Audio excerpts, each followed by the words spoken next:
موعد مباراة المغرب ومنتخب جزر القمر في افتتاح كأس إفريقيا المغرب سنة 2025.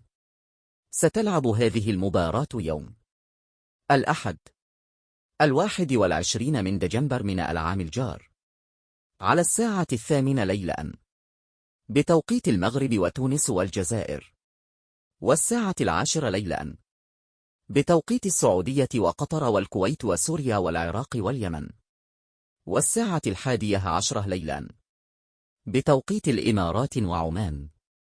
وستلعب هذه المباراة على ملعب الأمير مولاي عبد الله بمدينة الرباط. وستنقل هذه المباراة على قناة الرياضية والأولى المغربية TNT وقنوات BeIN Sport.